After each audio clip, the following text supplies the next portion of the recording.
if we're going to talk about the problem, let's talk about the problem in its totality. The fact about it is, when you talk about white America being pissed, white America is going to always find a reason that doesn't fit their narrative or what have you. But what white America fails to talk about, and what never ceases to amaze me, is the fact that the biggest threat is not going to come from blacks. The biggest threat is coming from within. For disagreeing with Charlie Kirk, I was accused of not knowing Christianity, of being a false prophet, and worse. Having white skin does not make you perfect. It just doesn't. Having black skin does not make you perfect. It doesn't. I commented on my ongoing divorce on Tuesday, requesting privacy in the best interest of the family, but also by court order agreed upon by all parties. Look, broken marriages are ugly, and in them people do ugly things. Myself, of course included, I would never claim otherwise. No individual of any race, color, creed, ethnicity is perfect.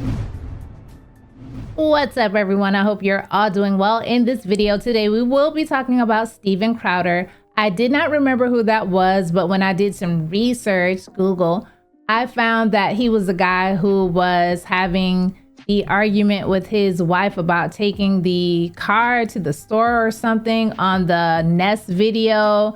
So I was like, oh, that guy. So what I found out was he goes around having discussions about race with everyone, and he feels that the black people are victimizing the white people at a high alarming rate. And because of the black people, such as myself, all of us, we cause too much problems around the world, everywhere. And everyone is a victim of us.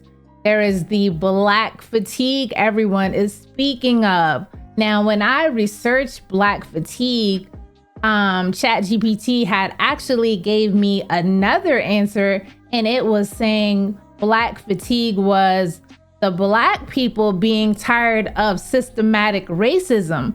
And then I told ChatGPT, no, that's not what everyone else is saying. They're saying all of the white people and the other races and other black people, just like me, are tired of us.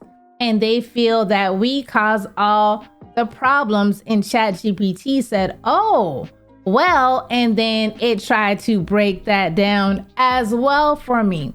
So I'm gonna go ahead and get to the video. So please go ahead, like, comment, share, and subscribe. Please help us get to 11K. This will be kind of long. I didn't want it to be this long, but I'm trying to get more serious, trying to, push out more content. So please, please, please watch all the way through and tell me what you think about this and leave your comments, all that stuff again. All right, here we go. Let's start. Why are y'all so angry? You have the White House, you have both houses of Congress, you have a Supreme Court that is completely obedient to your president. They're willing to give him unlimited power. They're willing to say that he can take SEAL Team 6 and kill anybody he wants. They were willing to affirm that. They're willing to say that ICE can racially profile anybody they want. The United States Supreme Court has said you can racially profile Latinos based on their accent or the way they look. You guys have everything you want. You have legal racial profiling. You've ended DEI. You've ended affirmative action. You get all the best jobs, even if you're not qualified. You can be a Fox Weekend host and be the Defense Department's Secretary of Defense. You can be Kash Patel and be a podcaster who wants to go to Valhalla and run the FBI, as long as you're conservative. You have everything. Why are y'all so angry? What the fuck are you angry about? You've banned all of our books. You've banned Black history. You banned the 1619 Project. You don't have to compete with women for jobs. You've chased them out of the military. You've chased them out of the senior positions in the Department of Defense. You've gotten rid of all the Black history in the museums. Museums are terrified. I have contacts that I'm talking to inside of the Interior Department, people who are running all of those spaces where you can go and see a Civil War memorial or something. The people who work in these places are terrified. They're afraid to tell the real history. The people who are working for the federal government are afraid to say the word Black. You guys have canceled Black scholarships. You're damn near, I guess, ready to get rid of HBCUs. Donald Trump just recently said they're not going to fund any minority serving institution. Y'all have gotten rid of that. You've gotten rid of help for Black kids to go to college. What more do you want? What are you so angry about? I go every so often, I go and look on X Twitter. Y'all are the maddest people ever. Y'all are so angry for people who have everything. Y'all said you want your country back. You have it. The rest of us are sitting back and trying to keep our peace and preserve our peace while you all are running the country. If the airlines are crashing, that's you. That's the people you wanted to run the United States government. The FBI, y'all are laughing at them on X Twitter and saying that they look ridiculous. That's your FBI. They've purged the people who made the FBI what it was. It's not what you wanted. You have your podcasters running the FBI. You have your friend from the real world running the Department of Transportation. That's what you wanted. There's no longer a gay guy there. The gay guy's gone. The gay guy's at home with his kid and his husband. He's not in charge anymore. The Department of Justice is what you wanted. It's your Justice Department that won't release the Epstein files. If you're mad about the Epstein files, you shouldn't be mad at me and the left. You need to be mad at Donald Trump. You all have the country.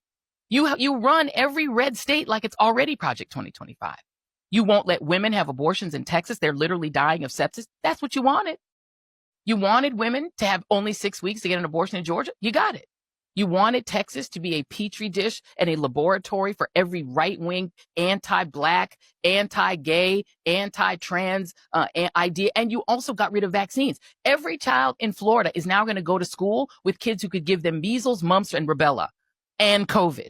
That's what y'all wanted. You now have a paradise in Florida where you can get sick, cough on people, let them die of whatever disease you're carrying. It's almost like you've got the pilgrims again that can come and cough on all the natives and take them out. That's what you wanted. You got it. You wanted Florida to be that. It's that. You wanted the United States to be Florida. It's that. But yet you all are still so angry. I don't understand it. I genuinely don't understand it. I don't mean to rant and rave, but I am genuinely trying to get to the bottom of what you all are so angry about. And I think I have a suspicion and I have a guess. What you all are angry about is that while you have gotten everything you wanted on the right, we on the other side won't give you love for it. We won't respect you for it. We won't hail you for it. We won't respect you and say, hey, we want to, have you at the Oscars. We want to fet you. We want to make you guys, we want to wrap our arms around you. You want us to embrace you. You don't just want to run us and tell us what to do and tell us what to think and tell us what to read and tell us what history we can have. You don't just want to tell us what to do. You want us to embrace you. What you really want is to sit at our table. You're mad because while you are running the country into the ground, you're destroying your own farmers with tariffs. You're destroying your own farmers by taking away their subsidies that used to go with USAID. You got what you wanted. They've ended the farm subsidies. These are the things y'all asked for. You got your big, beautiful budget. That's what you wanted. Trump gave it right to you. You got your permanent tax cut. You're still pissed because the left, the other side, the majority, we still cannot stand you. We cannot stand Christian nationalism. We don't want it. And because we will not say we want your Christian nationalism, we embrace your Christian nationalism. We like your Christian nationalism. We like you. Because we won't do that, that's why you're still mad. But guess what we're going to keep on doing? We're going to keep on being moisturized and unbothered, and we still not going to like it. We're never going to like Christian nationalism. We're never going to accept it. We're never going to be down with it. And our squad is bigger than your squad at the end of the day. We have the Boricuas. We got the Mexican Americans. They done woke up. They said, whoo, Lord, let's go ahead and go with these folks. We got the spicy whites. The spicy white folk are with us.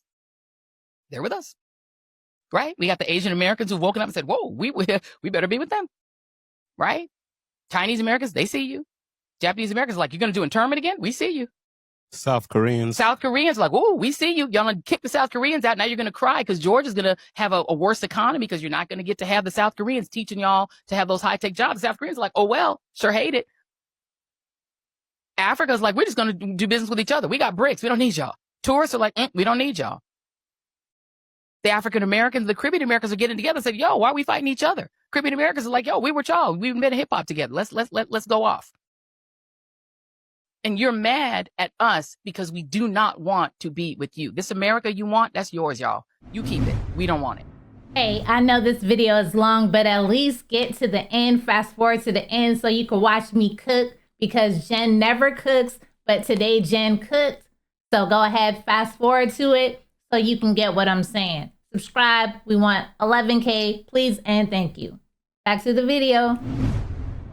All right, racists. Let's talk about the part of history you like to tout the most. Black inventions. And along with those inventions comes the receipts. Racist America has pretended for far too long that black people haven't created or invented most things, if not every single thing we use daily. They like to pretend that the toolbox of life just appeared out of nowhere, or that it was gifted by some default white guy. Then they act shocked every single time a black indigenous American shows up in the patent record. This pattern in history of gaslighting and erasure ends now. So why don't we break the spell with a hit list of under-referenced black American inventors, whose work you touch, hear, and rely on every single day, whether you say their names or not. This is what I call the not-so-familiar list. James E. West co-invented the electric microphone in 1962.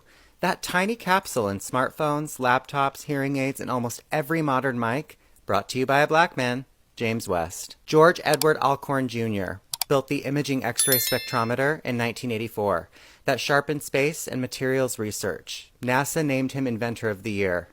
Translation, he built the instruments that actually see what the naked eye can't. Black brilliance. Meredith Gourdine pioneered electro-gas dynamics, devices like incinerated cut smoke and industrial pollution. He engineered the actual physics. David N. Crosswaite Jr., architect of modern HVAC controls for big buildings. He has 39 U.S. patents, some of which include heating systems for Radio City Music Hall as well as Rockefeller Center. So when you visit these places, your climate comfort is running on David's math. Walter Lincoln Hawkins created durable polymer cable sheathing so telephone lines could survive the sun and harsh weather. Otis Boykin designed precision resistors that stabilized consumer electronics and pacemaker controls. George Carruthers invented the far ultraviolet camera/spectrograph used on Apollo 16 to image Earth's atmosphere and interstellar space. When science looked farther, it used George's instrument. Jerry Lawson led the team behind the interchangeable video game cartridge, the truest pioneer to console gaming. Jesse Russell was the key architect of digital cellular systems and base station tech. He laid the groundwork for the networks that your phone lives on. Marian Croak is the holder of 200-plus patents in voice over IP and internet call tech. So as far as internet calling as a service, she operationalized the pipeline. Valerie Thomas, the pioneer behind the Illusion Transmitter 3D image tech at NASA. Bessie Blount Griffin, inventor of the self-feeding device used for amputees and a disposable emesis basin. It's a clinical design that restored autonomy to its users in this country. Then it spread internationally. Alice H. Parker created the 1919 patent for a gas-fired centrally zoned heating furnace. She also planted the seed ideas for modern home heating segmentation. Miriam E. Benjamin, in 1888, created the gong and signal chair, a call button system predating hotel service alerts. The start of push to summon was formulated by her genius. Andrew J. Beard invented the Jenny coupler in 1897, which is an automated, dangerous link and pin rail coupling. His work improved freight efficiency and worker safety. Philip B. Downing created the street letterbox in 1891 with a weather shielding door for mail drop-off. Yes, a black man created the mailbox. John Stannard. In 1891, he invented the non-electric refrigerator and compact oil stove, the pioneer of non-electric appliances. Richard B. Spikes. He iterated the automatic gear shift and most automotive safety systems. Lloyd Hall. He advanced food preservation, using safer curing salts, using spice sterilization, and antioxidants. He created the industry-level shelf life. So what was the point to all of this? Reality reads like this list. Black Americans were already here, already building, and already creating everything. Designing the microphones inside your phone, the networks under your texts, the heat in your building, the optics in your space science, the cartridges that built an entire gaming industry, the clinical tools that dignify autonomous care, and the dull metal boxes swallowing your mail on the corner. Erasing the creativity and the genius of the original people isn't accidental. It's an act of violence. You can keep pretending you invented everything, sure. Or you can look around, call things what they are, and stop living on lies. Pretending to be superior in technology and a spiritual power you can't even use. The entire world can see the limitations of racists. The big question is, however, why can't you? Public housing in particular was created not for poor black people. It was created for poor white people, and in fact, for the first several years of public housing, people of color couldn't even get into public housing projects. They were essentially segregated by race. Only poor white folks could even live there. And then what happened is the government created some new programs under the FHA program, the VA loan program, later on the GI Bill program, which allowed those same white folks who had been poor and struggling to leave public housing and to leave urban areas and to hustle it out to the suburbs where only we could live, or to the smaller towns where only we were going to be welcome. So what's interesting is that the hood became the hood because only people of color now were allowed to live there. White folks were literally being subsidized by the government to move to the suburbs. The white middle class, and make note of this, was built by government. Government programs that underwrote those loans because those families could not have afforded a loan otherwise. They were able to get one because the government underwrote the loan and guaranteed the loan in case of default, but only for people of color. Only for white folks. People of color, by and large, couldn't get in on any of that. So white folks were able to move, people of color were not. Certain neighborhoods deteriorated economically, other neighborhoods went up in value. At the very same time, the government was doing what they called urban renewal, which meant they came through black neighborhoods and Latino neighborhoods, and they built interstates right through the heart of the community, right? Knocking down black homes, black apartments, knocking down black-owned businesses all around the country. Between 1950 and 1970, about 1 in 5 apartments or houses lived in by black folks was knocked to the ground for economic development purposes, even though people of color couldn't benefit from almost any of that economic development. So that's how our communities come to look the way they look. But if we don't know that, and if I don't tell my daughter that, but maybe, let's say I don't tell her because I don't know. What if I don't know the history? What if I don't do this work and therefore don't know the answer? What do you think my daughter is going to assume is the answer? Sometime after the murder of podcaster Charlie Kirk, I made a video where I quoted him saying, quote, "MLK was awful. He's not a good person," unquote. He went on to say that the Civil Rights Act of 1964 was a, quote, "huge mistake," unquote. Why? Because he believed it led to, quote, "permanent DEI type bureaucracy," unquote. This was said by Kirk at America Fest, December 2023. Following my post, some Christian evangelicals told me, "Cody, you're taking him out of context." Have you heard this? So I did what they asked. I went back. I dug up everything I could. I read the Wired article that cited the quotes, and then I listened to a full 1 hour and 22-minute podcast on The Myth of MLK by Charlie Kirk. On that podcast, Kirk and his guests spent most of that time dragging MLK's legacy, talking about his orgies, rape, 40-plus affairs, and calling him a womanizer. Then Kirk said, quote, "This is not necessarily disqualifying, but it should give us pause," unquote. Evangelicals reached out to me and said, "See, Kirk's right. MLK wasn't a good person." Hold on. These are the same Christian evangelicals who call Trump a divinely ordained leader? Trump, who paid hush money to a porn star, who admitted to grabbing women wherever he wants, who was found liable for sexual abuse and has a long list of confirmed extramarital affairs, and that didn't give you pause? And somehow he's, quote, God's chosen, unquote, but Dr. King, whose highly disputed accusations were by a politically motivated FBI, is, quote, awful, unquote? That's not just hypocrisy. That is racism. It reminded me of growing up in white evangelical spaces. Did you know the first thing I was taught about MLK wasn't his dream? It was about his moral failures. But no evangelical I know has ever prefaced Trump or the MAGA movement with his moral failures. Why? Because that's how white supremacy works. It's sometimes quiet, subtle, and dressed up as concern for morality. Friends, rebranded racism can be clever, educated, and well packaged. But rebranded racism is still racism. This doesn't need context. It needs repentance. So this is the type of shit that my neighbors do out in fucking PA. This is Quakertown, Pennsylvania, by the way. I don't give a fuck. This is in Quakertown, Pennsylvania. He's dressed as a white man hanging a Mexican man from a fucking rope.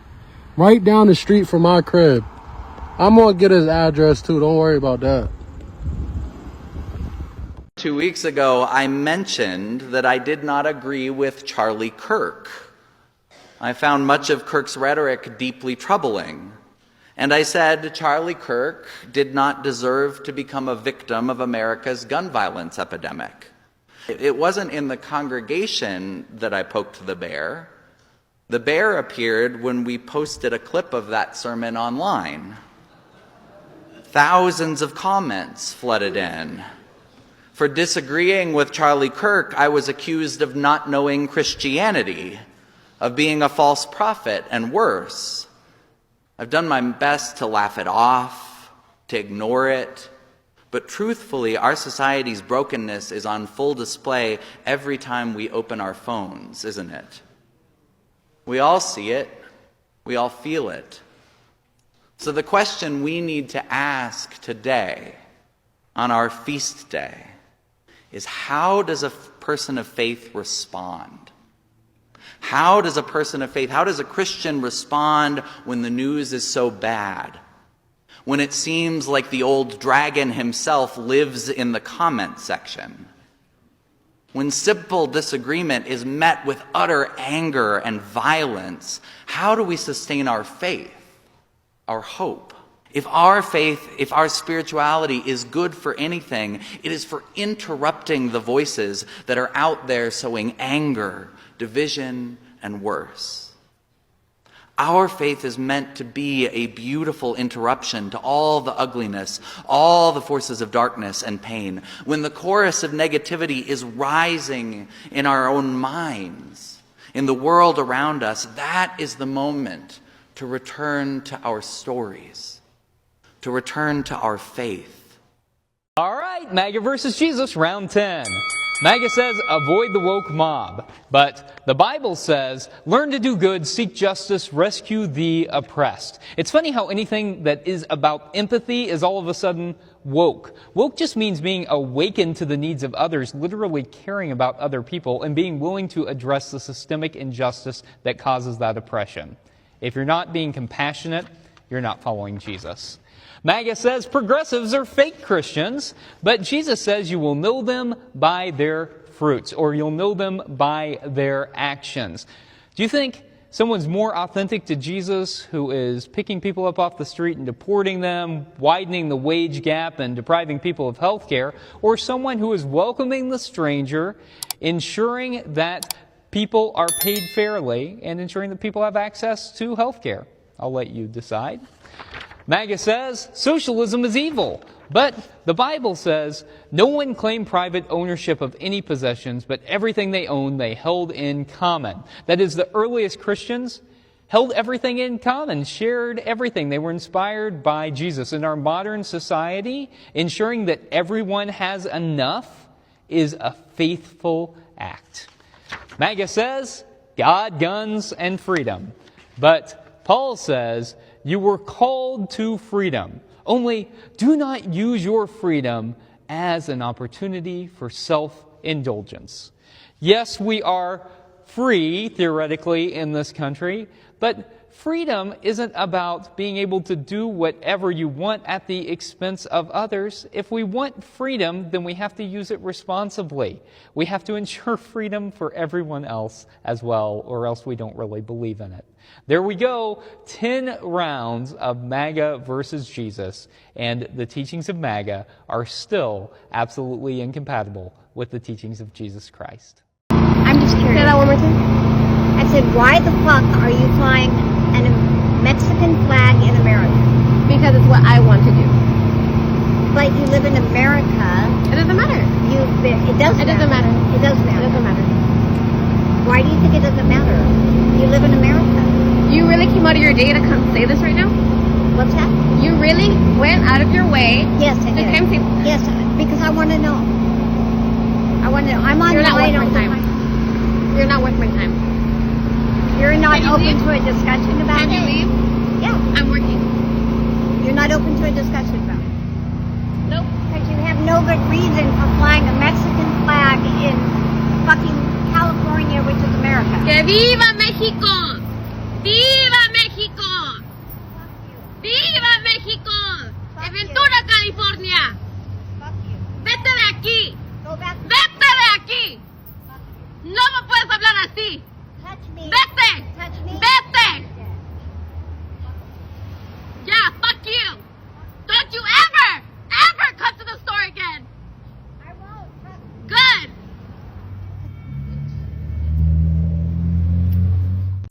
As a parent, I don't trust white teenagers with my kids. I mean, let's be clear, I don't really trust teenagers in general, but I am honored to raise a black child, and I don't trust white families and white kids to protect my son in the same way that I would.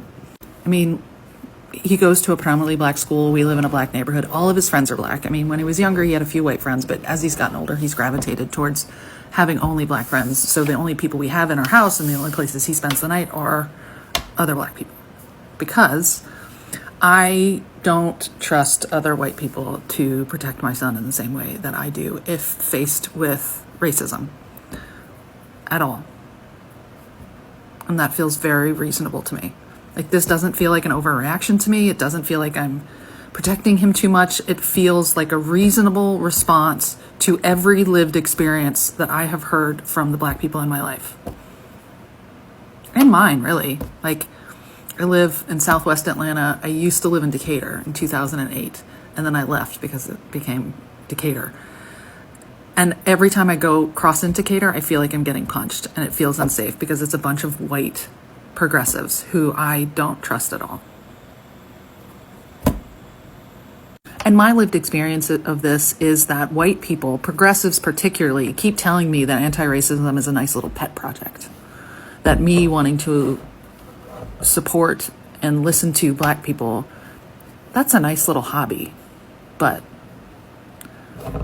because as a white person, I'm often in rooms with only white people, and so I get to hear the things that they say that they would they say them around black people? Probably not. They'd whisper it. Like, they're the type of people who whisper the word black. Oh, your son's black. I mean, you can tell me I'm virtue signaling, that's fine. I'm still not letting my son hang out with white people. Now, let me be crystal clear. I don't like making videos like this. But Emily, you are currently going to the University of Indianapolis, and you're from Chicago, and you're fucking with my niece. Her name is Zoe. Emily, I'm letting you know now that this is not the child you want to be fucking with. This is not the child that you want you and your skinhead for him to be laying up in your room in the nursing dorm. And Emily from Chicago, I will be posting photos of you, and I will be tagging your family in it. So Emily, I'm giving you the opportunity now to leave Zoe alone. I'm giving you the opportunity now that if you want to shit on the bathroom floor and not clean it up, if you want to take your trash can because your mama bought it, she is fully equipped with everything she needs now. So there is no need for you guys to be sharing anything. So Emily and your skinhead boyfriend, just know Zoe is not the one you want to be messing with.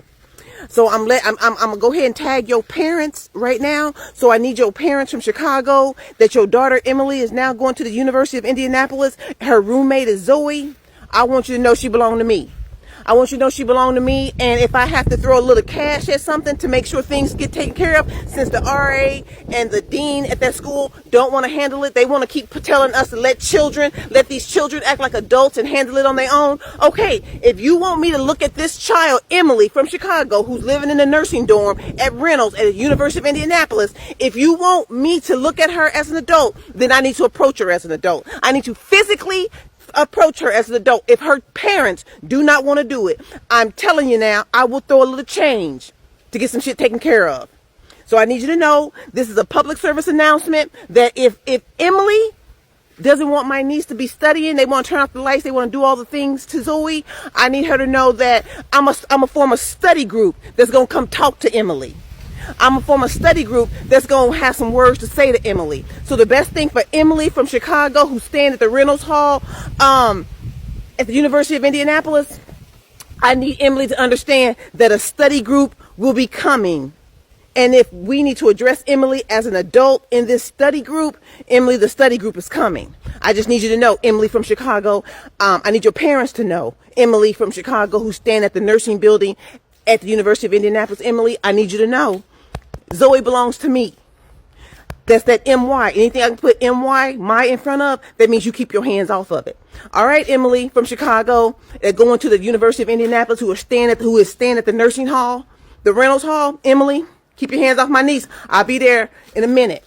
What happened? I'm going to explain to you in front of this gentleman right here. This is the type of things that happen when it comes to us dealing with other people. It happens that way sometimes. But what we're going to do is we're going to take care of it the way we take care of it, by holding a conversation. Grown man against a grown man, holding a conversation. It doesn't matter that we get upset, because when we get upset, they think we're going to get violent. When they think we're going to get violent, they think we're going to fight. So this is how we take care of business. We're going to hold a conversation, and we're going to get to the bottom of it. We're not going to give them anything to make them feel like we're going to be violent and go to jail. We know better. I've been there.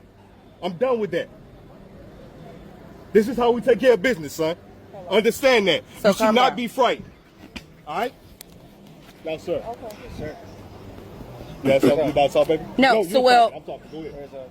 Maybe it's a few of them. You're a kid. Right. Like right there. I don't know. Fuck you.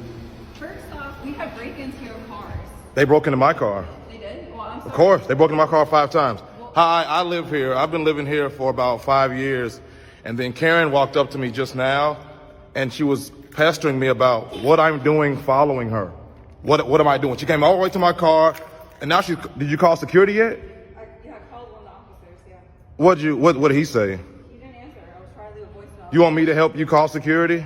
Sure. How long y'all been living here? Go right ahead, call security. How long y'all been living here? It doesn't matter how long. You got anything to say or no? You just. I got my car broken into. I don't give a fuck. Only a month ago. I don't give a fuck.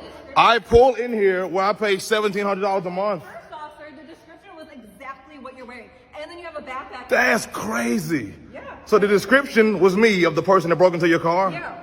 The hoodie, everything. They had on a pink hoodie when they were breaking in? Why? I just mentioned it. I apologize. They had on a pink hoodie, black nails, and a backpack.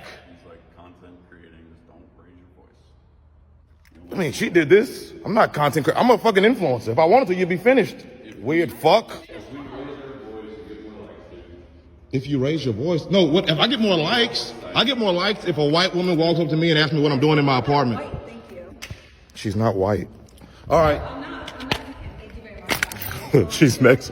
She's Mexican. All right. Good day, Karen. And whoever the fuck you are, goof. Fucking. That is all. Yo, I'm at Walgreens looking at freaking cards. Does anyone else think that this is whack?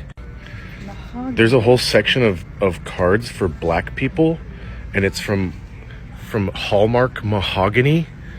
That's fucked up, isn't it? What I don't get is, why is this dude so triggered by a black person wanting to buy a card that looks like the person they're giving it to? Like, why would I want to celebrate a birthday or, to mourn a death or to congratulate a graduate and give them a card that looked like you on it? Why do you have to look like everything? Why does everything have to look like you? Why is it so weird that I want to give my family member something that actually looks like my family member? And since you asked, what's very whack? You know what I find extremely whack? Is a white boy saying whack when he's saying dumb shit about black people.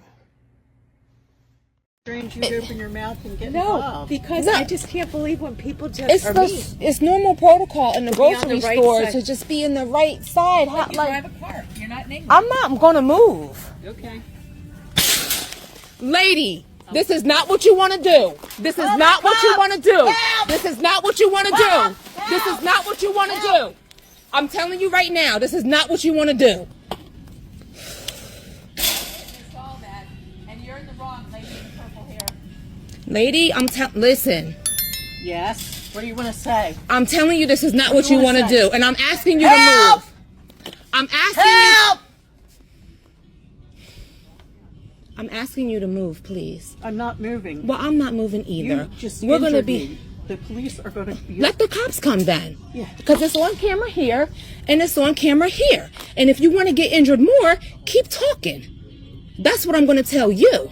So call 911, that's your best bet, because your ass will be picking yourself up off this motherfucking floor. I'll tell you that much right now. Absolutely not. Why? Because Because you are doing illegal things, and Why? the police. I work for the police. Why do you think they're not coming here? So can you show a badge and an ID? I don't need to. So if you don't need to, just go out, okay? So if you want to order, I can take your order. I If don't you need to. I own you. Why do I own you? I work by myself. I own you. So I really, And I own you. So Do you understand? This is my world. Do you not get it? So I just. Do you have a brain? No. So I just remind you. Oh shit. You don't come over here and tell my kids to shut the fuck up. I usually don't do this on my page, but after what happened to me last night with my kids, I feel like this has to be seen. Now, there's a lot of negativity online, and it has to deal with race. And let's just talk about it for a little bit, and then we'll move on. This does have some negativity in it, but I want to focus on the positive. I have 2 kids in middle school, and I'm friends with 2 of their moms. Our kids have kind of grown up together from elementary to middle school. And when you see the same moms all the time, because you come to everything, you're there at everything, and you learn to trust each other. I'm black, one's Latina, and one is white. And that's fine. We've never even had a discussion about race. It's just, I see you. You're a mom. You're always here. You care for your kids. We have that in common. Night after the homecoming dance, we took our kids and their friend group, and their friend group is lovely.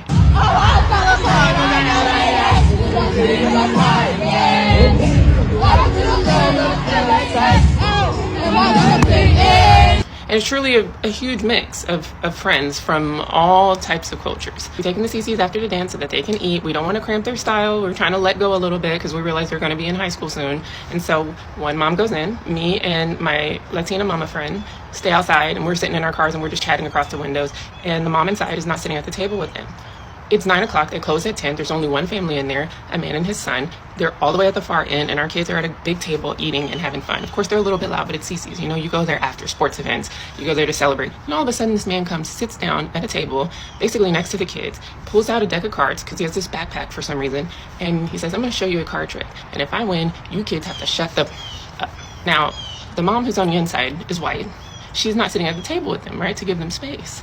So he doesn't think that they're with her. She hops up, and I'm going to show you what she did. Excuse me? No, I don't think so. Oh shit. You don't come over here and tell my kids to shut the fuck up. You couldn't come to me and ask me, oh, we don't want to see your damn portrait. Walk away. Get away from my kids. Nobody should ever cuss a kid. If kid was acting up, I would come to you, not your child. That is an ally. Not just an ally, that is a friend, that is a mother, that is a woman who speaks with her heart, who is not out here running around saying, I practice this faith, but I also don't like when you do this, and you must be the type of person that do that. She's not judgmental. She sees children, she protects children. Me and the mama outside are looking and we're like, what's going on here? Because he basically disarmed him. And then he goes and sits back by his son, then he walks out and goes to his car, leaving his son inside. So the mama inside comes out, talks to us, lets us know what was said. And we're a little bit nervous because he left his kid inside and now he's going to the cart. And I can see him, he's looking through his. So there's 3 moms, a bunch of kids, and all of the workers are women. And I'm like, if this guy is dangerous, because he was a little off, you could tell he was off. Something he was so angry and just, you know what's been going on. And now he's looking under his seats, he's popping open his glove compartment, he's looking in the trunk, and he has a flashlight. We're thinking, we gotta go. There's over 11 kids here. If we try to run them outside and stuff them in our 3 vehicles, we could still be in danger. So I get in my car, and I'm like, if he has to go past me to get back into the CC's, I will protect my kids at all costs. You hear me? So we all 3 make a plan. I'm in the car, other one's going to start hurting them outside, and it's time to go. I don't take my eyes off this man. He can't find what he's looking for. Can't find what he's looking for, doesn't come out with anything, motions for his kid, and he leaves. I'm still keeping my eye on him until he leaves the parking lot because he's still looking, and now he's got his kid looking while we're gathering together. That is what an ally looks like. That is what a friend looks like. That is what a real person with a genuine heart who says, no, all kids are going to be safe around me. And all these kids are important. That's how I know when she's there, my kid's fine. She knows if I'm there and she's not, her kid's fine. So even though he, for whatever reason, decided to approach kid in this way in front of his child, I want to focus on the positive and show you what it looks like to really stand by what you say. Fucking idiot. Laugh all you want, you fucking ignorant. Go back to your fucking country. She seems nice. This is an LA Fitness in Clifton, New Jersey. This young lady and her friend were there working out, having a good time, recording some videos. And then a woman came over after they were already there working out, started working out next to them. This woman, who you see also recording video. They said she got like annoyed and aggro like right away. Like she was throwing her weights down hard, and they were like 15-pound weights, so they really didn't need to be like thrown down like that. And then she would mutter things under her breath, like saying fat in Spanish. And then she did, at one point, these two were talking, and she just stepped between them and started doing jumping jacks. And that's the only time they like acknowledged her. She made a joke and said, wow, someone's pre-workout finally kicked in. And she just got more agitated. And then when her friends started recording video of her doing this, that's when she started recording video too. And then the rest they catch.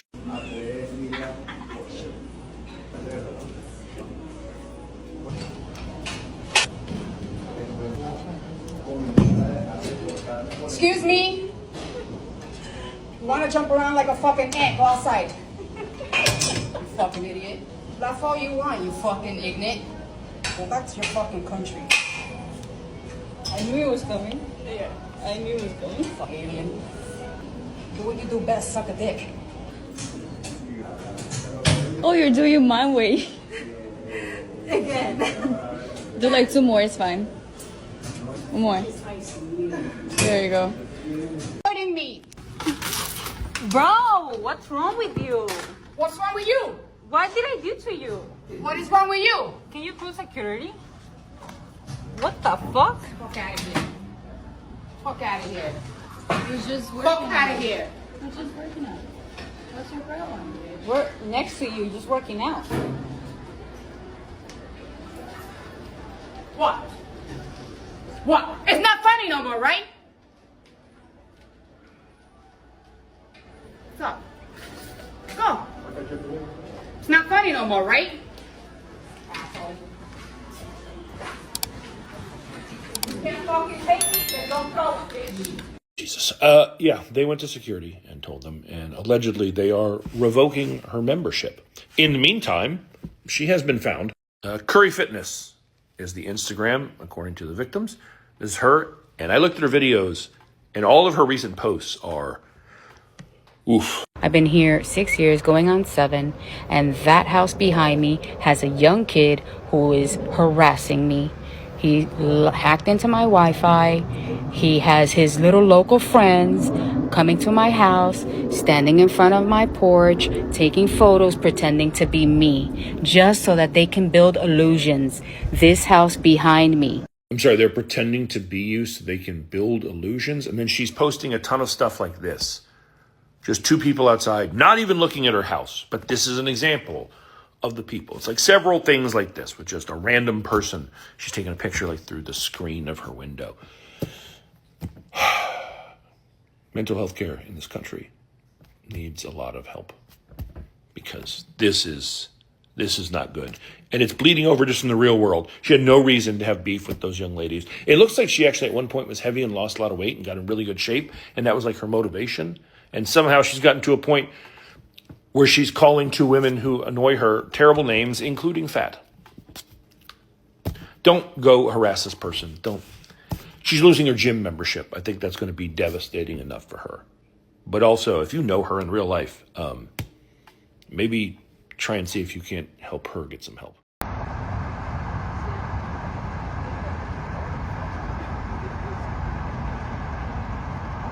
I already got your license plate a long time ago, girl. What are you doing? I mean, can you share with us what you're doing? Oh, it's that sensitive. Wow.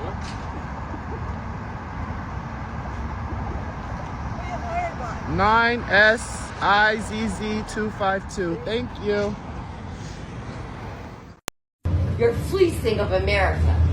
Look over here. You're fleecing of America. Look at Donald Trump. And you're fleecing of America. Douchebag. You're done. Fuck you dead. Bitch.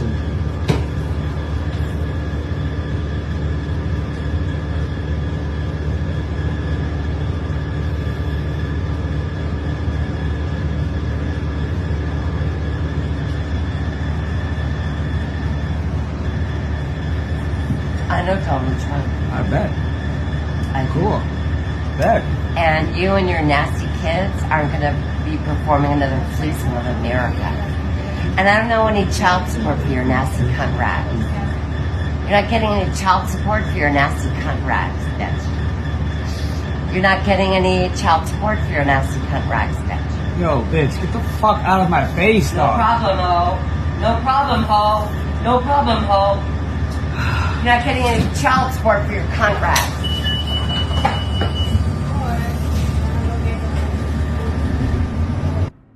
The reason why I played those clips were to show that everybody is fatigued over everybody. Black people, such as myself, we aren't the ones causing all the problems. Like, yes, there are bad people in every group. Like, I feel like, and I don't even feel like, I know that all of the other groups are committing crimes, doing drugs, leaving their families, the worst type of things you can imagine, just like the people in my group. But it just seems like everyone from every other group points out my group, as well as the people within my group pointing out our group. I don't know if they feel like, oh, if I say all of the black people are bad and I'm black, that makes me seem closer to the other groups and they'll accept me, because they won't. I don't know why you trying to like suck up or whatever, because they are not accepting you. All right, let's move on. I drew a boundary. I drew a boundary. No, you just did it. I drew a boundary of abusive and cruel. You were not taking the car. Because if you refuse to do rightful things, then I will go pick up the groceries. There is no groceries. I do have steaks, wood pellets, my grill. I know it's an unreasonable request, but I'll go do it. How about you first? Hillary, how do you respect the man? Yes. How does a man respect? How does a man receive love and respect? No. How does a man respect? No, you're not taking the car. Stephen, You're not taking the car. Stephen, you are not. then taking I will the car. ask someone to pick me up. Would you like me to ask? Oh, that's right. It's not a threat, Stephen. Get an Uber. Okay, Stephen, I can't. Feeling some constraints? Stephen. Like, I can't Stephen. go. Listen to me. You want to walk out right now? Listen to me. I can't go to the gym. I can't go to my parents. I can't call my friends. I can't be home. You're going to take the car and leave me here. Hillary, just think of how boxed in you've made me. What do you need me to pick up? I'll get it. I'll be back when I'm back.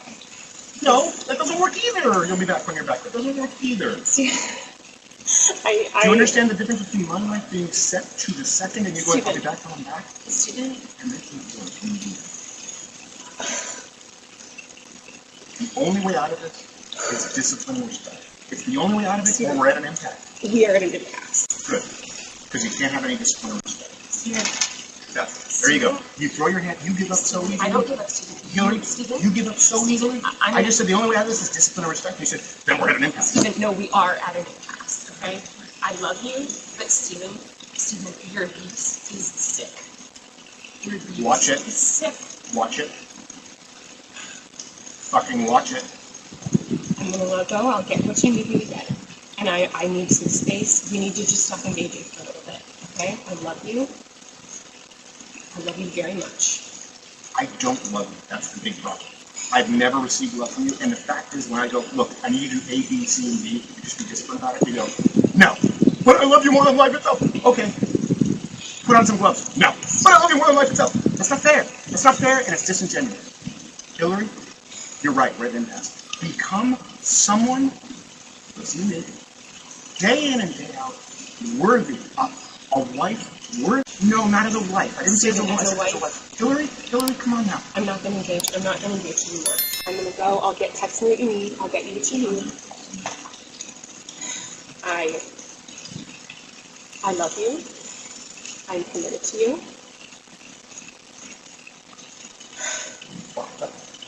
Put on some gloves. Are you committed enough to do those things? I'm not gonna. Are you committed enough to do those things? You're not committed to anything. You're not committed to anything. You just said I love you. I'm committed to it. Walk the dogs. Put on some gloves.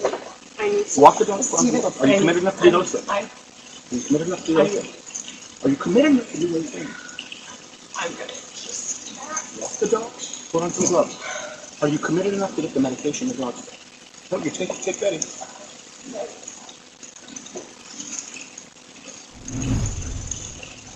I commented on my ongoing divorce on Tuesday, requesting privacy in the best interest of the family, but also by court order agreed upon by all parties. Look, broken marriages are ugly, and in them people do ugly things. Myself, of course included, I would never claim otherwise. However, due to recent misleadingly edited leaks to the tabloid press without context and not subject to consequences of the court, well, if not privacy, the next best option is truth. So today, I have filed a motion to officially unseal all files as they relate to the matter of legal record. Finances, relevant medical records, including mental health history or evaluations, depositions, and any motions or sanctions from the courts of Texas. I will not be leaking private marital information to the press, but if the privacy agreements are not respected by all parties, I will address all that is a matter of irrefutable legal record in full context next week.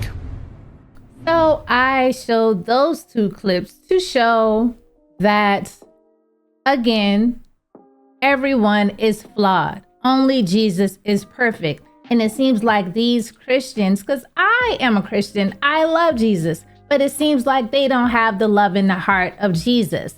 And as you saw, that marriage was very flawed, not Jesus-like at all, because I don't think Jesus would have wanted him to talk to his wife like that. Jesus wouldn't approve of that, would he? Just like he wouldn't approve of many things I do wrong as a Black person, or any other person does wrong as whoever they are. Nobody is perfect, but they present themselves as the perfect individuals because their skin is white, and that does not make sense. Your skin color does not make you perfect. It does not. Having white skin does not make you perfect. It just doesn't. Having Black skin does not make you perfect. It doesn't. No one, no individual of any race, color, creed, ethnicity is perfect. Only Jesus is perfect. That's all I'm trying to say. All right, let's move on. Crowder starts by saying he's there to listen to real Black Americans, not what he calls the Joy Reids or Don Lemons of the world. That's the setup, a contrast between authentic Black voices and media Blacks, positioning himself as the one who truly understands the streets. Then he introduces a murder, a white woman killed by a Black man with prior arrests. The way he tells it, this single tragedy becomes symbolic of everything that's supposedly gone wrong with racial justice policies. It's emotional, it's shocking, and it's used to plant the idea that helping Black people leads to chaos. From there, the mood lightens. Jokes about chairs, power moves, and beards. But underneath that laughter, the ideology never stops moving. Even when one of the barbers starts talking about China, freedom, and world politics, that detour serves a purpose. It makes the conversation sound intellectual and balanced, as if Crowder's just a curious visitor having a fair exchange, not setting up a narrative. By the 10-minute mark, he drops the term Black fatigue. But instead of its real meaning and the exhaustion that Black people feel from racism, he flips it. Now, Black fatigue means white people being tired of Black people. He claims white Americans are 12 times more likely to be killed by Black people, repeats the same murder story, and uses it to justify white fear. No proof, no context, just emotion disguised as data. The barbers push back with reason. They remind him that poverty drives crime, that numbers can be skewed, and that nobody's hunting down white folks in the suburbs. But Crowder keeps steering the talk back to the same conclusion, that white discomfort is understandable and Black activism has gone too far. He's calm, he's polite, he sounds reasonable, and that's the point. Fear and resentment wrapped in charm are easier to sell. Around 20 minutes in, the topic shifts to power and opportunity. One of the barbers speaks truth. Power still rests with white America. He says, when you hold all the economic rights and the keys that make this country move, you can't claim fatigue. But Crowder fires back. Young white people don't have power, he says. They're victims of DEI and affirmative action. He paints a picture of white kids being punished for things they never did, and slowly the argument changes from race to fairness. What started as a discussion about justice becomes a story about white victimhood. Then he brings up George Floyd, arguing that new body cam footage proved the outrage was misplaced. He even says the 3 strikes law might have saved Floyd's life. It's a complete reframing, turning one of the most visible examples of police brutality into a case study for why racial justice supposedly fails. The barbers try to ground the conversation in facts and history, but Crowder keeps turning feelings into data and policy into persecution. His calm delivery is strategic. It's meant to sound like common sense, not propaganda. If we're going to talk about the problem, let's talk about the problem in its totality. The fact about it is, when you talk about white America being pissed, white America is going to always find a reason that doesn't fit their narrative or what have you. But what white America fails to talk about, and what never ceases to amaze me, is the fact that the biggest threat is not going to come from blacks. The biggest threat is coming from within. You look at the average person that's been committing some of the most heinous crimes over the days, it's 22 to 29-year-old white males, right? Look at how ready they were. It's just not true, man. Violent crime, you just said, like you said, a small percentage of the country, about 12 to 13%, 50% of the violent crime, but the murder, a 12 times likelihood. That's a skewed stat. If you just, so you don't listen to them? No, I said that particular stat is skewed. It's not skewed. These are from the FBI, DOJ. And you know what else we look at? We look at Roland Fryer from Harvard, who conducted it, black guy, black professor, really respectable guy, honorable man, conducted a study, and he came out and he said, yeah, all of my research says that black men are 0% more likely to be shot by police officers than whites. Black people got so mad at him, he reconducted the study, a black man from Harvard, and he came to the same conclusion, and now he's not black enough. Wait, so let me see if I understand you clearly. Yeah. You're saying, according to this guy's statistics, right, that black people are 0% less likely to be shot by a white police officer. A liberal professor at Harvard, yes, and he conducted it twice. Because black people said what you're saying. He goes, look, I was as surprised as you. I was trying to find how much worse it is. My data showed me it's not. He reconducted the study an entire time. Now, he did come to the conclusion that an officer is 18 times more likely to be shot than a black man by an officer. This is a black liberal who studies statistics. At what point do you listen to him? And I don't believe him. That's skewed too. Institution, and if he comes out and says something of the sort, there's no telling the backlash that he may not get. Listen, there are token blacks in every society. I mean, all you have to do is look back throughout. And there we go, right? And Uncle Tom, this guy, like, come on. No, but here's my thing, Steve. Right? I'm not alleging that the guy wasn't Uncle Tom, but let's be frankly honest. How many shootings have happened in most recent history that have involved black men that have been unarmed, and you sit here and use that analogy that black men are 0 times. Listen, as a totally blind individual, listen, I'm even apprehensive. That was an incident where the police stopped us, and it was my cousin and I. My cousin is a retired military vet or what have you, right? And immediately when we got out of the car, out of fear of possibly being shot, the first thing I did was raise my cane and say, officer, I said, listen, I am totally blind. Before we get out of hand with this, right? Now, I shouldn't have had to react like that. But when you start looking at what's really happening in this country, many times because see, here's the deal. I don't care if you put on a uniform. You can't legislate the heart of a man and his intent, all right? And many times these officers do allow that badge to give them impunity to operate and exercise their racism. Let's be honest here, Steve. Some of them do. By the way, I just find it funny that when I came up and shook your hand, you didn't tell me you were blind this whole time. I was like, I must have woke you up. You could have said, dude, I'm blind. I was like, oh, my bad. I'm sorry. This whole thing. You just throw that out there like a cluster bomb. I'm like, say you should have waved his cane when you came in. I feel like an asshole in the middle of the room. That's what I told you when you said, does he sleep behind the glasses? I was like, no, he just can't see you. Hey, look, I thought you was making a shit joke. I said, oh my God, here's this condescending asshole, yeah. It's okay. He forget he blind sometimes. I had no idea. Nah, man, but you know, I agree. You can't legislate what's in a man's heart. Yeah. But you can't throw out everything. You can't go, that's skewed. That black guy from Harvard who was always a liberal who did it twice, it's skewed. You can't throw it out. How often do you see black police killing unarmed white people? Actually, how often do you see that? How often do you see that? Well, I tell you, actually, the stats show that when you're dealing with armed white people versus black armed people, white armed people are more likely to be shot by the cops than black. White armed people are more likely to kill police officers. Look at what happened in Kansas where those 5 police officers. Let's call the stats a wash on that. Here's what I do know. Everyone wanted the body cam footage, and I agree. I was like, we should have body cam footage. We should have accountability for police officers, right? And we were to believe after the era of, remember, we went through Trayvon Martin, Tamir Rice, Mike Brown, obviously George Floyd. There were so many that you could use as examples. We thought that we'd have a rash of body cam footage showing us the police brutality.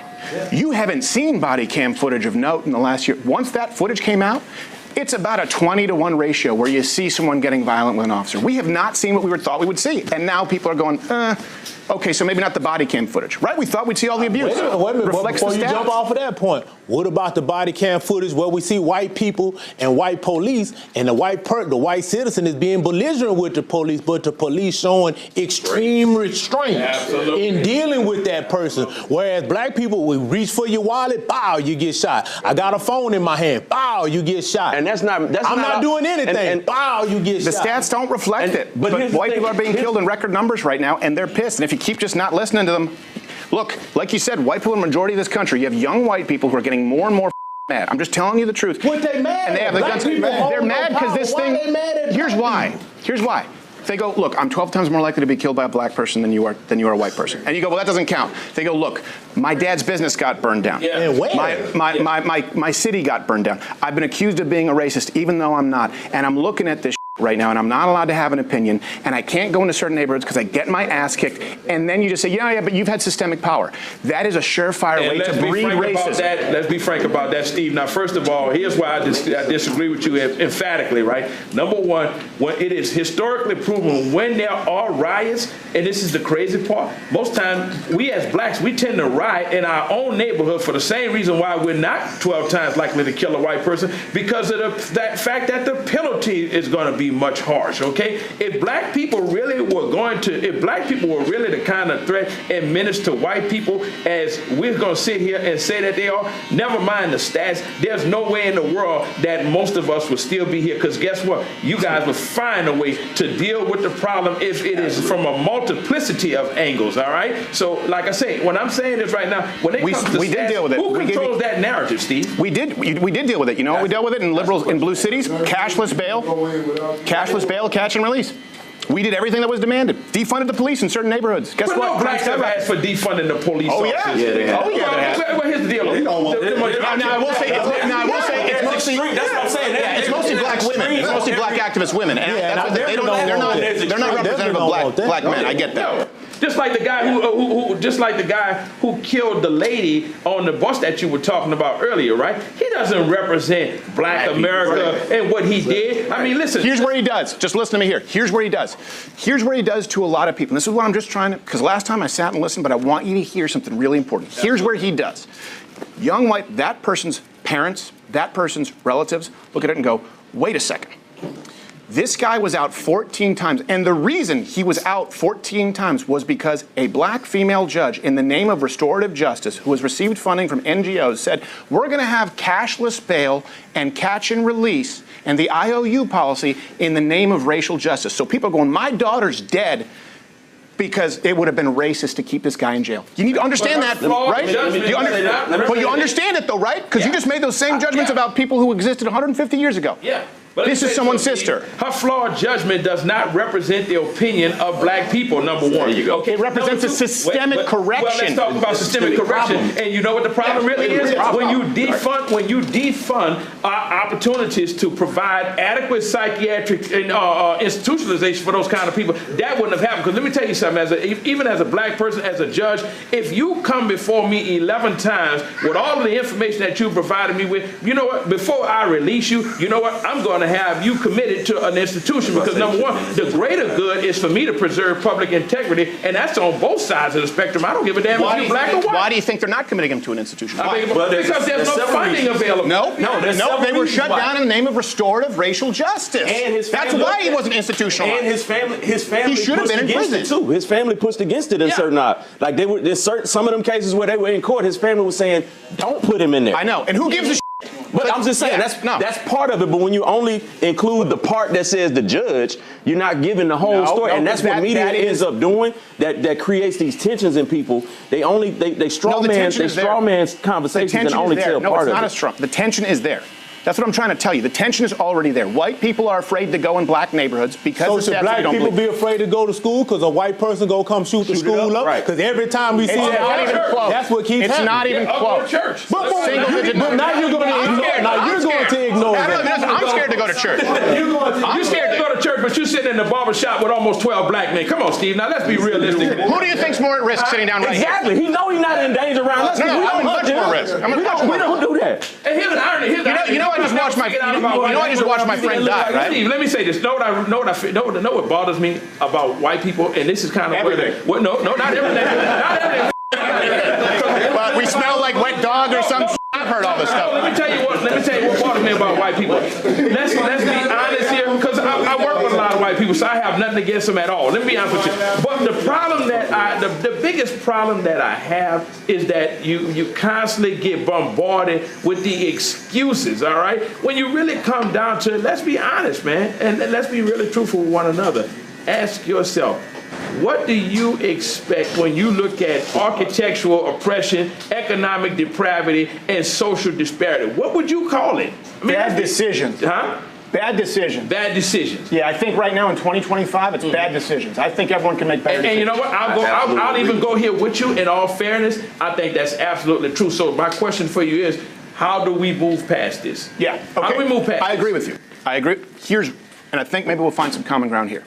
If we agree there is personal accountability and bad decisions, and I think we also all agree that feminist white are the worst demographic in the country, along with lesbians. There's a great book that says that they were her property. See, that's what I'm saying. Like, I'm telling you, like, believe me, I don't have a... Hold on, let me just clarify, and I mean that. Angry white feminist and lesbians, because if they didn't vote, we wouldn't have half of the shit. But, and this is one thing I appreciate about black men, that white men are so... Black men can talk about these things, and black men are okay being masculine. White men are told it's sexist. There's a lot there. Personal accountability decisions. Now, just take that and apply it. After the police violence discussion, the conversation takes another turn. Now it's about money, reparations, education, and responsibility. Crowder says that if success really comes from personal accountability, then reparations and criminal justice reform are just excuses. A barber answers with something powerful. You can't start a new bill until you pay the old one. He's talking about America's unpaid debt to black people, but Crowder flips it again. He argues that the country's already paid its bill, that trillions spent on the Great Society, welfare, and education were basically reparations in disguise. He treats equality like a receipt that's already been stamped paid in full. Then he changes gears. He attacks the Department of Education and public schools, calling them wasteful. The barbers remind him that federal programs like Section 504 protect people with disabilities, that those systems are about fairness, not handouts. But Crowder's message is clear. Government spending equals weakness. Personal effort equals virtue. He offers a solution: private school vouchers and meritocracy. His phrase is blunt: you eat what you kill. In that line, you can hear the entire philosophy of the episode. Survival equals justice. If you fail, it's your fault and never the system's. By the time that section ends, racism has been reframed as an accounting problem, and empathy has been turned into bad math. Equality is no longer a goal. It's an expense that America's tired of paying. Tone slower, more reflective. The final stretch of the video turns emotional again. Crowder claims DEI and diversity programs don't even help black people. He says they mostly benefit white feminists and the LGBTQ community. Then he delivers his closing warning. If you make these kids pay reparations, you'll create a generation of racists. That's the payoff. After nearly an hour of fear, false statistics, and economic frustration, he ends with prophecy, not responsibility. He tells his audience that racism isn't learned, it's forced onto white youth by wokeness. The barbers challenge him. They say racism is taught and inherited, not created by equality. They even bring up the killing of Charlie Kirk, another young white man shaped by ideology, not oppression. But Crowder keeps the frame tight. He repeats the same false numbers, brings back the riots, the fires, the guilt, until it all blurs into one feeling. White people are the real victims now. He asks again, what do you say to that young white kid? And the answer he gets is the only clear truth in the room. Stay off TikTok. Stop listening to the talking heads that feed you paranoia. Then the video cuts to black, teasing the next episode, and that's where it all ends. After 50 minutes of just honest conversation, the takeaway isn't understanding, it's exhaustion. Racism isn't the problem anymore, he says. Talking about racism is. White anger isn't dangerous, it's understandable. That's how persuasion works when it's dressed up as balance. It starts with fear, builds with statistics, ends with empathy for resentment, and it leaves the audience feeling morally right for being tired of the conversation. So when you watch it, keep your eyes on the tone, not just the words, because this episode doesn't deny racism, it rebrands it as fatigue. And fatigue, once normalized, turns silence into virtue. So we've seen all of that. These racial talks and race discussions are very exhausting. We see all of these people with high statuses who are not black, PDF files. That's what they are being charged with. Christians, very strong Christians, being charged as PDF files. We've seen it in the news all week, every week, but nobody's talking about that. They're just presenting these individuals as perfect Christians that everyone should be like and get rid of all the black people because the black people cause all the problems, and they are distorting the data, erasing data to make the numbers untrue. And also the other races, like the people from those clips, they'll be upset that those things happen to them, but still be the same people that will do it to the black people. They'll be all upset that, oh, that white person treated me so badly. How could they be so racist towards me? And be the same person to agree with that type of behavior when it happens to a black person, or be the same person to make votes against black people just to appease the people that they say harm them. You get what I'm saying? And the same black people who you thought like, oh, this black person understands the struggle of the other black person such as myself. No, they don't. They don't. All they value is to have attention by the white people. They like, I have to please the white people. Oh, I'm so good. I'm so docile. Oh, I never am concerned about race. Oh, whatever you say, because you have all the answers. Oh, it doesn't matter that all of my history is being erased. But you see what I'm saying? I don't want to get too deep because I do want my subscribers and I do want to start a community. But for real, if y'all want to talk about this, let me know. Get down into my email, BeautyBuyGen@gmail.com. If you want to discuss this kind of situation or a topic or anything like that, please subscribe. I know this was very long and I hope you even made it to the end. So have a great day. I hate to be harsh, but I'll see you all next time.